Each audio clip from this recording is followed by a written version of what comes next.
I'm about to call for questions, but there were some questions put to me during the break, and I just wanted to answer one or two of them, and then I'll call for more questions. Will that be okay? One question is, what is the relationship of parents and children, and also animal rights? Those are the two I just wanted to talk about very briefly. I think the relationship between parents and children is set forth in Murray Rothbard's book, For a New Liberty. Or maybe it's The Ethics of Liberty. I mix up the two. And what Murray says, and I agree with him, is that as long as the parent is being a guardian of the child, no one can take the child away, even though Bill Gates can maybe give the kid a better life.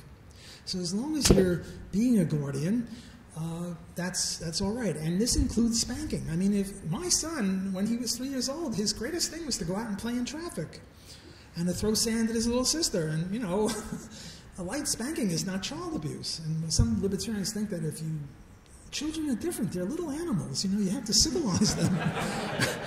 I don't care what Mark says. Maybe Mark kids are angels, but, you know, my kids weren't. And, you know, a little spanking doesn't mean that you lose your guardianship rights.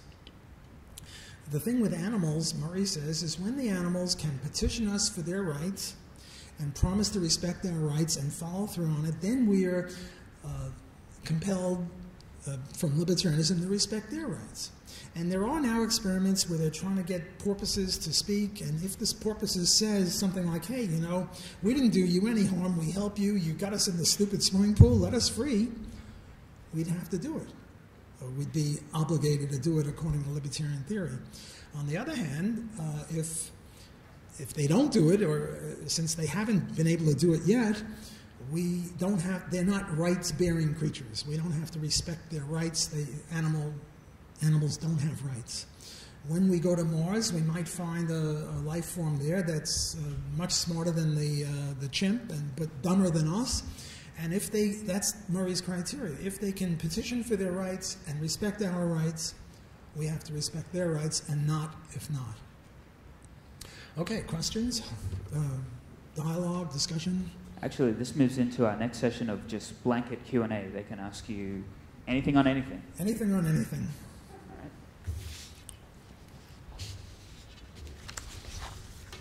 Murray, I have a question about the non-aggression principle.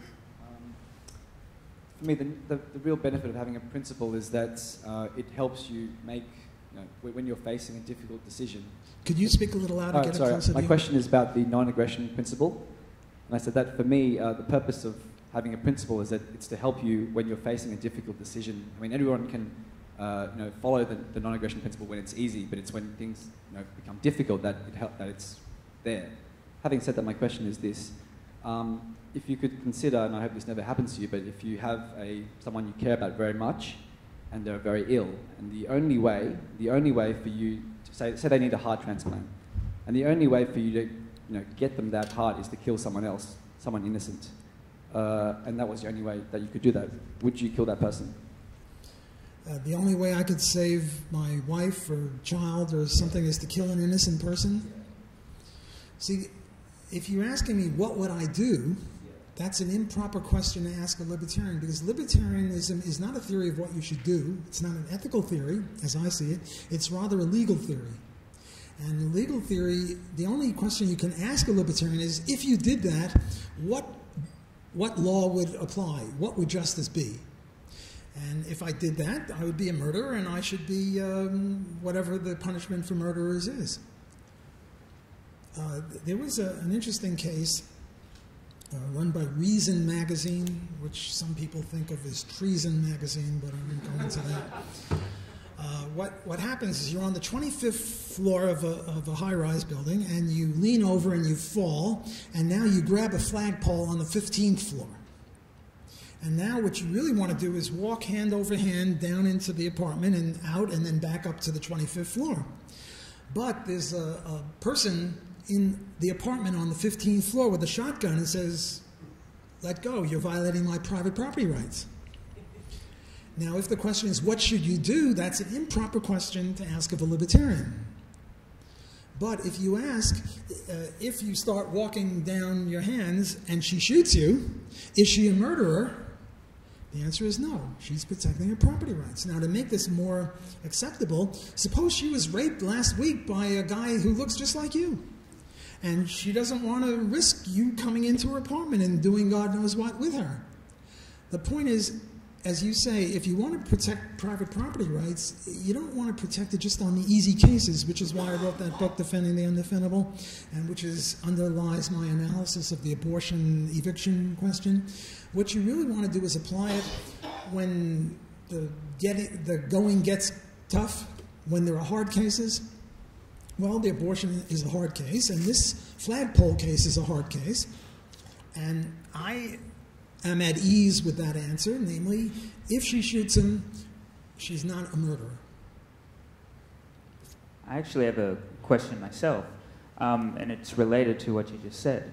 Regarding evictionism, do you consider it an inappropriate or disproportionate use of force to evict a child from the mother's womb if that child cannot be viable? Do I think it's a what?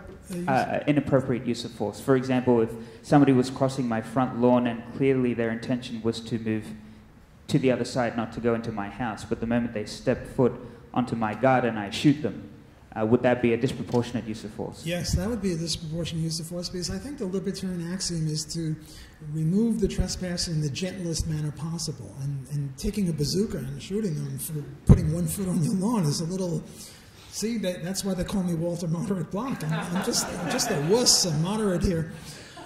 What you have to do is say, sir, do you realize you're trespassing on my territory? Please go around.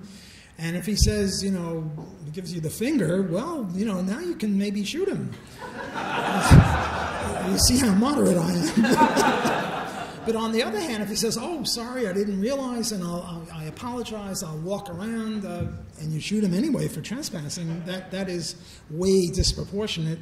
You're only allowed to do so much in self-help. You just can't blow everyone away for, inadvertently stepping on your lawn is a little silly. But with regard to a fetus of 3 months old who is not viable, this is where the rubber meets the road. This is where libertarianism gets serious. Do we uphold private property rights or not?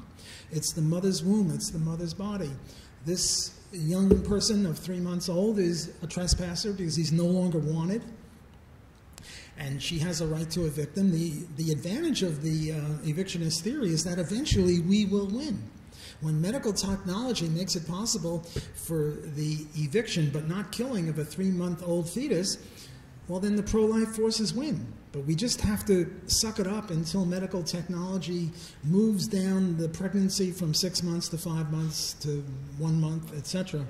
But in the meantime, we have to steel ourselves and say it's the mother's right. It's her body. She has a right to evict in the gentlest manner possible. It's just unfortunate that medical technology now means that the gentlest manner possible is not consistent with saving the life. Just a quick follow-up on the question of intent. That doesn't make it a relevant point. For example, that trespasser, if they're not clearly approaching my house but walking through my property, and in the same way, the baby is obviously not going to apply for permanent residency within the womb. But, after a certain period of time, it will advance up to a stage where it can be evicted without any harm to the child. Well, if you're asking about intent, libertarian punishment theory, let me talk about libertarian punishment theory for a bit. My view, and Murray Rothbard supports me on this, he and I disagree on some things, but on this one we agree, it's a 4-part punishment theory. Suppose I steal your TV. The essence of it is 2 teeth for a tooth, not 1.9 teeth or 2.1 teeth, but 2 teeth for a tooth. So I steal your TV. The first thing that has to happen when I'm captured is you have to take the TV, your TV, out of my possession and give it back to you. That's the first tooth. The second tooth is I have to give you one of my TVs of equal value, and if I don't have one, then the monetary value of your TV, $200, because what I try to do to you has to be done to me. That's part of justice. The third part is capture. Now, if after stealing the TV, I go right to the police or I go right to you and I say, look, I don't know what happened to me. The devil must have invaded me. I stole the TV. I've never done this before. I'll never do it again. Here it is. I apologize. Well, I still have to pay 2 teeth, but there are no costs of capture. On the other hand, if I make my crime worse by hiding, and now I hide the TV, and you all try to look for me, and it takes you 5 years to look for me, well, I have to pay you for looking for me, which could be very expensive if a posse is looking for me for 5 years, because now I've done 2 crimes. One, I stole the TV, and secondly, I hid it, or try to keep away from justice. And the 4th one is scaring. Because when I stole your TV, I scared you. And what are you going to do? You're going to go like this, scare me? No. You have to have a serious scareness. And, you know, if you're Arnold Schwarzenegger and you don't get scared of anything, we're talking about the average person, the average man. And how are we going to do the scaring? And my suggestion is Russian roulette. I'm losing my moderate stance here. With the number of bullets and the number of chambers proportionate to how badly I scared you.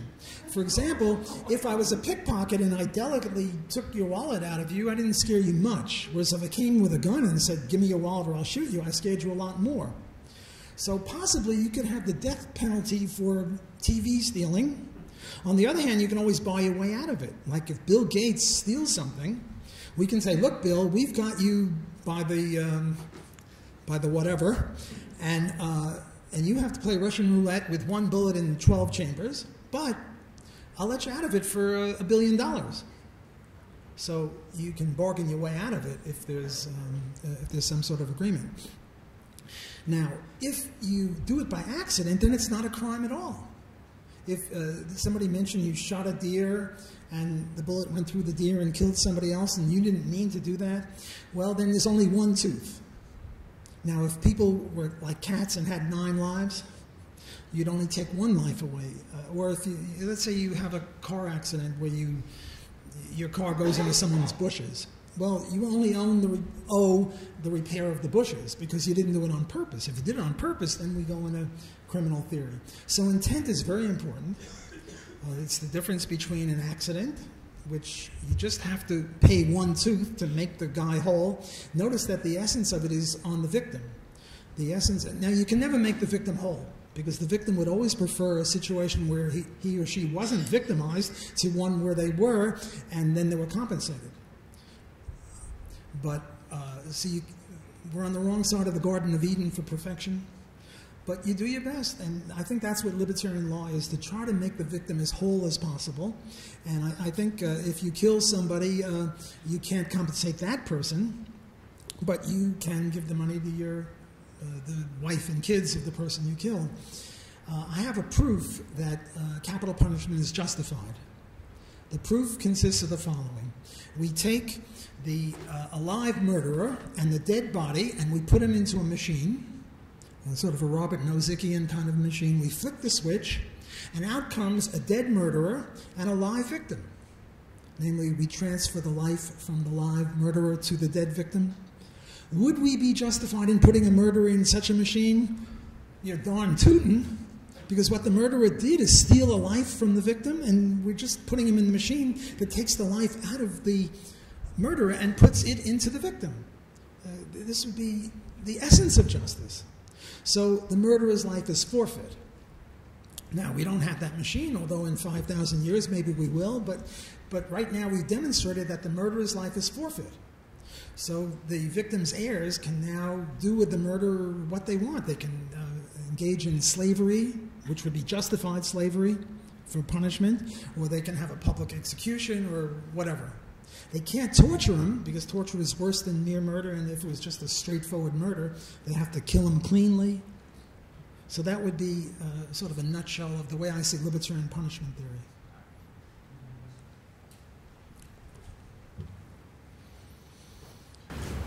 Just a detail, who would raise the unwanted evicted child? Who would what? Who would pay for the cost of raising? Who would pay for the cost of the evicted unwanted child in the 8th month? Yes, just assuming the adoptive parents. But supposing there could be found no adoptive parents. I'm taking this to idiotic conclusions. Suppose there are no adoptive parents? You want this child.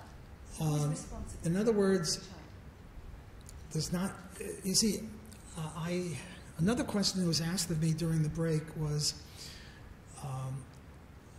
suppose a parent, this is a little off the topic, but I'll get back. I'm a professor. I'm never allowed to answer a question directly, so I do it circuitously.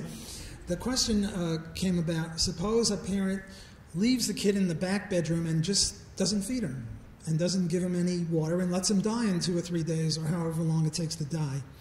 Would that be acceptable for the libertarian theory? Of course not, but what are the obligations, given that there are no positive obligations, given that the non-aggression principle only says keep your mitts off, but it doesn't obligate you to do anything positive? The answer I cooked up for this one is the following.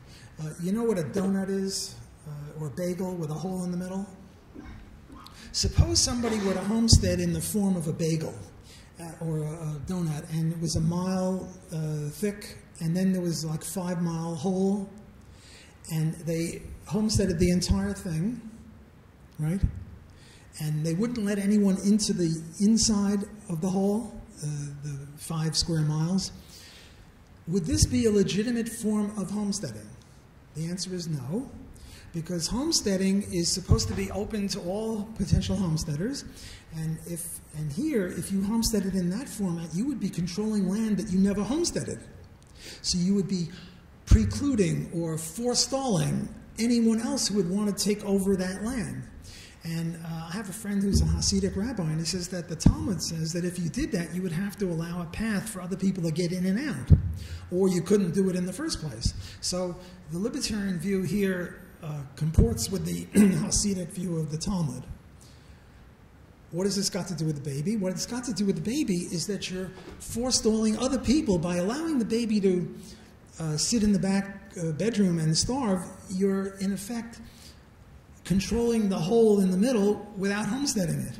Now, children you can't own them, but you can homestead them, namely by caring for them, and all you get is the right to be the guardian of them.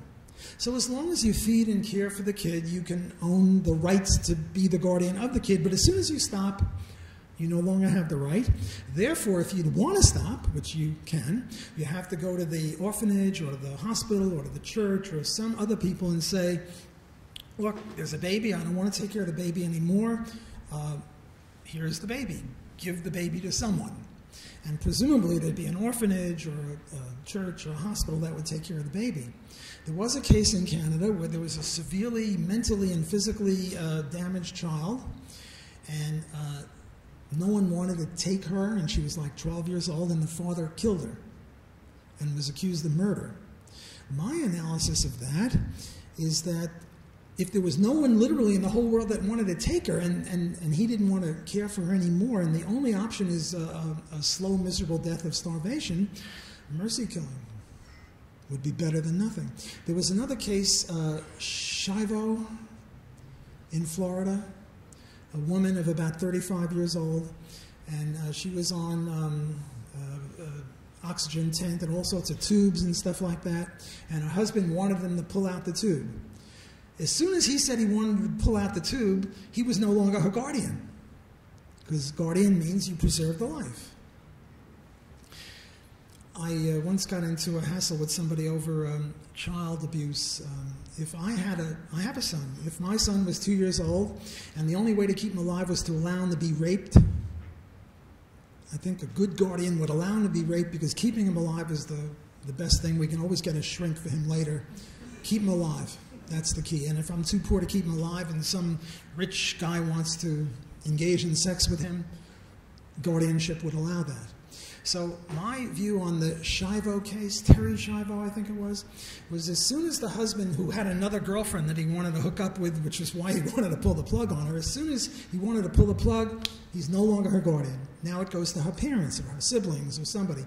And let's say they didn't want to keep her alive. Well, then Murray talks about Friends of Children, a voluntary organization. They would take care of Terri Schiavo or this girl.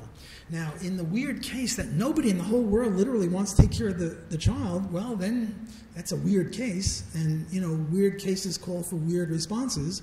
And the weird response, I think, would be a mercy killing. Namely, what I'm trying to do is to apply the ordinary logic of property rights and non-aggression to tough cases.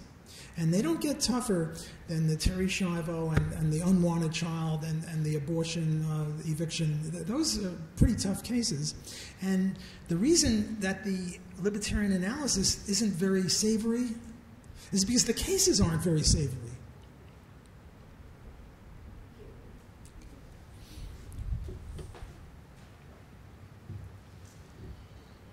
What makes you so sure that that a fetus inside a womb is a right-bearing individual when you're unwilling to grant that status to animals who are far more sentient? Why do I think that the fetus is a rights-bearing creature where I don't think that a dog is, and a dog is much more sentient than a fetus? I go by the species. I'm a speciesist. This is something that Ben O'Neill forgot about, speciesism. He had lookism, sexism. Got to get into speciesism. I'm a speciesist, proud of being a speciesist. Look, people who are mentally damaged aren't capable of sentient or discussion, or they can't say that they'll respect rights, or people who are sleeping can't, people who are unconscious can't, and fetuses or very young children can't, but the species can. So, just a follow-up question then. So if, say, one cockroach, and just one, up and started speaking and claiming its rights, would you grant rights to all cockroaches as a species? Yeah, that would be the implication. If one, well, no, they would not only have to say it. This is exactly the argument my son gave me when I told him this. Must be a plot against me. He said if one mosquito did it, but a cockroach is close enough. Not only would one of them have to petition for his rights, but they would have to obligate themselves to respect our rights, and they would have to respect our rights. So it's not just one has to say something, talk is cheap. They have to, all of them, be nice guys to us and not bite us or whatever it is. If that occurred, well, again, it sounds weird, but the reason it's weird is you're assuming a talking cockroach. And you're calling me weird.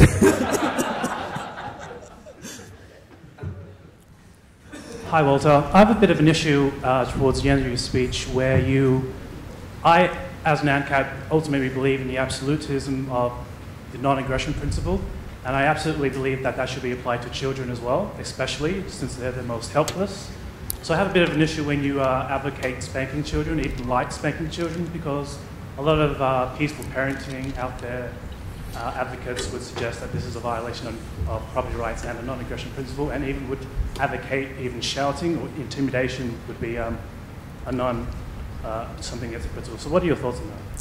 Well, what he's saying, what I understand from this, is that he's disagreeing with me, so therefore he was incoherent and I really couldn't understand. I'm kidding. He was saying that if I apply the non-aggression principle seriously or fully, I'm putting words in your mouth, but I think the gist of it is you can't spank, because spanking is assault and battery. If you do it to an adult, they say, what are you, crazy? Unless it's in a boxing ring and you've agreed to be hit above the belt. But the way I see it, children are different. They're not like you and I. They're not adults. They're not rational. They're semi-rational. To me, the question is it good guardianship? And if you're spanking the kid because you enjoy spanking the kid, then the kid should be taken away from you. But if you're spanking the kid because the kid... I'm going to tell you something very embarrassing. And when I told my daughter, she said, too much information. I had a problem with my son when we were out, and he was like 3 years old. He wanted to put his penis on the urinal. And I didn't want him to do that. So I held him up, and he was kicking and screaming and fighting me, and, you know, he wanted to do that. I mean, kids are weird. And now, I didn't spank him for that, but he was kicking, and, you know, he wanted children's rights to put his penis on the urinal, which was a little dirty. But he also wanted to play in traffic. He didn't want to brush his teeth. He didn't want to drink his milk. He was a pain in the neck. I didn't engage in physical abuse. He has no scars, nothing like that. But I think to say that there's a hard and fast rule, you never lay a hand on a kid except, you know, to pat him or something or hug him, I think is inappropriate. I think good guardianship sometimes, rarely, requires spanking. A little hit or a little slap isn't going to kill him, and it'll safeguard him. I'd rather spank a kid and safeguard him and not spank him and let him get into be killed or a serious accident or something. I think here again, Walter Moderate Block comes about. I think if you apply the non-aggression principle in such a way that you can't spank the kid at all, or you give him a timeout. But a timeout is kidnapping. I mean, if I gave one of you a timeout and said you have to stand in the corner for 5 minutes, that would be kidnapping. So I can't do that either. I mean, I think only people that haven't had children think that this is sensible. I don't want to be, ad hominem? That's a fallacious argument. If you have children, you'll agree with me. But I think you have to have some sort of common sense about children. And I mean, if you're doing it with love to help the kid, it's okay. And there's a continuum problem. The way I illustrate a continuum problem is with statutory rape. We know that a 5-year-old girl, even if she agrees to go to bed with you, can't give consent. So if you go to bed with a 5-year-old girl, you're a statutory rapist. On the other hand, we know that a 25-year-old woman can give consent. So if she agrees to go to bed with you, you are not engaged in statutory rape. But what about a 15-year-old or a 14 or a 16 or a 13? It's a problem, and libertarianism has no answer to the continuum problem. Another continuum problem is how close does my fist have to be to your chin before you can pull out a gun and shoot me? Well, it depends upon how close. It depends on the context. Like right now, I'm about 10 feet from the first row, and if someone and I did that and someone shot me, they would be guilty of murder. But if it was at night and I have a watch and there's a glint and they don't know if it's a knife or not, in a dark alley and they shoot me, then they're right. But there's a continuum. How close do you have to be?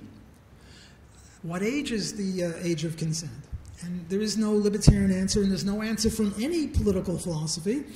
It's something you have to get a reasonable man, you have to get a court. That's why we have courts for gray areas like that. So I think it's the same thing with spanking. I mean, if you spank a little too hard and a little too enthusiastically, that's child abuse. But on the other hand, if you're practically crying while you're doing it and you're only doing it for the kid's sake, I don't think that's child abuse. And again, I think my better argument is the timeout. Or you can't watch TV or something like that. If I told you you can't watch TV because you disagreed with me, that would be a violation of your rights. But it's not a violation of kids' rights because kids are different than adults. Sadly, I'm sorry. I know I promised a couple of people that I'd get to them with questions, but we do have to stop it here. Walter has been an amazing speaker. Could you please give him a very loud round of applause?